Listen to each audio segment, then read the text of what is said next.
여행이 나를 키웠다고 말할 정도로 유달리 여행을 좋아하는 작가 무라카미 하루키. 그는 아무 계획도 없이 배낭달랑 메고 훌쩍 떠나는 여행을 좋아한다. 안녕하세요, 마음책입니다. 오늘은 하루키의 여행법, 지은이 무라카미 하루키, 옮기니 김진욱, 하루키의 여행법 책을 소개합니다. 그는 여행에서 풍부한 정신적 고향과 판타지를 얻는다. 여행이 그에게 눈물 흘리게 하고 여행이 그에게 글쓰게 한다. 새롭게 태어나는 나, 이것이 하루키적 여행의 영원한 주제이다. 이 책에서 우리는 하루키 읽기의 새로운 감동을 만나보기로 한다. 나는 여행을 하는 동안에는 그렇게 세밀하게 묘사하지 않는다. 대신 작은 수첩을 가지고 다니면서 그때그때 짤막하게 적어 놓을 뿐이다. 가령 보자기 아주머니라고 적어 놓고 나중에 수첩을 펼쳐 그것을 보면 아, 그렇지. 터키와 이란의 국경 근처의 그 작은 마을에 그런 이색적인 아주머니가 있었지 하고 쉽게 생각해낼 수 있게 해놓은 것이다. 요컨대 내가 가장 알아보기 쉬운 형태의 헤드라인이면 된다. 바다에 부표를 띄우듯이 그렇게 적어놓는다. 서류 서랍의 색인과 같다. 나는 여러 차례 여행을 하는 동안 점점 나 자신에게 적합한 방법을 파악할 수 있게 되었다.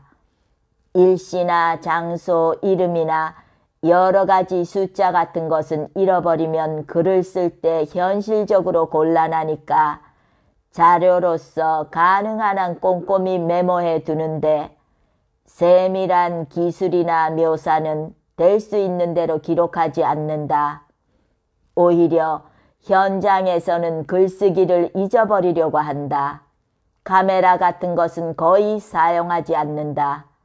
그런 여분의 에너지를 가능한 한 전략하고 그 대신 눈으로 여러 가지를 정확히 보고 머릿속에 정경이나 분위기, 소리 같은 것을 생생하게 새겨넣는 일에 의식을 집중한다. 호기심 덩어리가 되는 것이다. 어쨌든 그때 눈앞의 모든 풍경에 나 자신을 몰입시키려 한다. 모든 것이 피부에 스며들게 한다. 나 자신이 그 자리에서 녹음기가 되고 카메라가 된다. 내 경험으로 보건대 그렇게 하는 쪽이 나중에 글을 쓸 때도 훨씬 도움이 된다. 반대로 말한다면 일일이 사진을 보지 않으면 모습이나 형태가 생각나지 않는 경우에는 살아있는 글이 나오지 않는다. 그러니까 취재 여행을 가더라도 작가는 겉으로 보기엔 편하다. 현장에서는 거의 아무것도 하지 않는다. 다만 잠자코 구경만 하고 있을 뿐이다. 사진을 맡은 사람만이 바쁘게 뛰어돌아다닌다. 그 대신 작가는 여행지에서 돌아오고 나서부터가 힘이 든다. 사진은 현상을 하면 그것으로 끝나지만 작가는 그때부터 작업을 시작해야 하는 것이다. 책상 앞에 앉아서 메모한 단어에 의지해 머릿속에 여러 가지 현장을 재현시켜가는 것이다. 대개 귀국해서 한 달이나 두 달쯤 지나고 나서 작업을 시작하는 경우가 많다. 경험적으로 그 정도 간격을 두는 것이 결과가 좋은 것 같다. 그동안 가라앉아야 할 것은 가라앉고 떠올라야 할 것은 떠오른다. 그리고 떠오른 기억만이 자연스럽게 이어져 가는 것이다. 그렇게 되면 하나의 굵은 라인이 형성된다.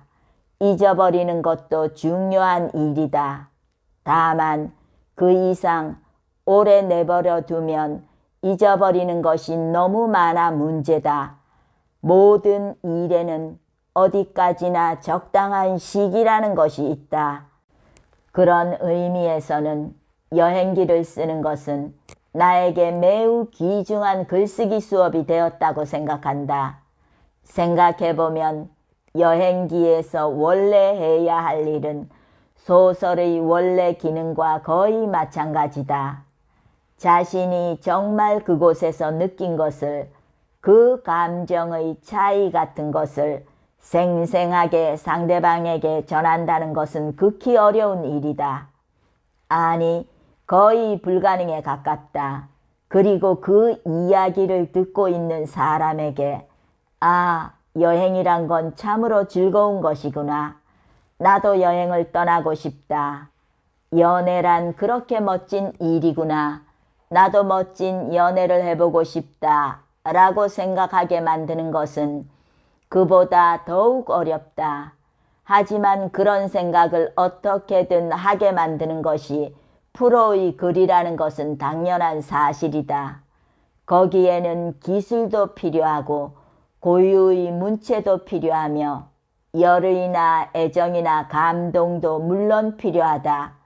그런 의미에서 여행기를 쓰는 것은 소설가인 나에게도 아주 좋은 공부가 되었다. 처음엔 좋아서 썼지만 결과적으로 잘된 일이다. 나는 원래 여행기라는 것을 좋아한다. 옛날부터 좋아했다. 헤딘이나 스탠리라든가 어렸을 때부터 그런 사람들의 여행기를 닥치는 대로 읽으며 자랐다. 동화 같은 것보다는 아무튼 변경 여행기를 특히 좋아했다.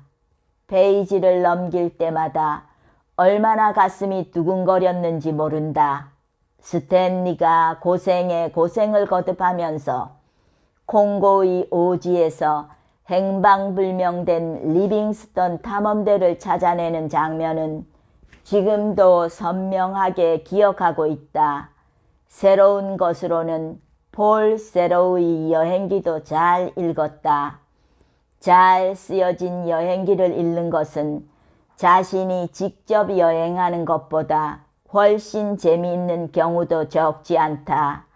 하지만 앞에서도 말했듯이 이렇게 누구나 어디든지 마음대로 갈 수 있어서 이제 변경이라는 것이 없어져 버렸고 모험의 질도 완전히 달라져 버렸다. 탐험이나 비경과 같은 말은 점점 진부해져서 현실적인 수준에서는 거의 쓸 수 없는 상황이 되고 말았다. 그런 의미에서 지금은 여행기를 쓰기에는 그다지 행복한 시대는 아닐지도 모른다. 어쨌든 여행을 하는 행위가 그 본질상 여행자의 의식의 변혁을 강요하는 것이라면 여행을 묘사하는 작업 역시 그 움직임을 반영해야만 한다고 생각한다. 그 본질은 어느 시대에나 변하지 않는다. 그것이 여행기라는 것이 지닌 본래적인 의미이기 때문이다. 어디에 갔었습니다. 이런 것이 있었습니다 하고 재미와 신기함을 나열하듯 쭉 늘어놓기만 해서는 사람들이 좀처럼 읽어주지 않는다. 그것이 어떻게 일상으로부터 떨어지면서도 동시에 어느 정도 일상에 인접해 있는가 하는 것을 복합적으로 밝혀나가야 한다고 나는 생각한다. 그리고 또한 정말 신선한 감동은 거기서 생겨날 것이라고 생각한다. 가장 중요한 것은 이처럼 변경이 소멸한 시대라 하더라도 자기 자신 속에는 아직까지도 변경을 만들어낼 수 있는 장소가 있다고 믿는 것이라고 생각한다. 그리고 그런 생각을 추구하고 확인하는 것이 바로 여행인 것이다. 그런 궁극적인 추구가 없다면 설사 땅 끝까지 간다고 해도 변경은 아마 찾을 수 없을 것이다. 그런 시대인 것이다. 세계적인 작가 무라카미 하루키의 여행법에 대해 알아봤습니다. 여러분들이 여행하시는데 참고하시면 좋겠습니다. 감사합니다.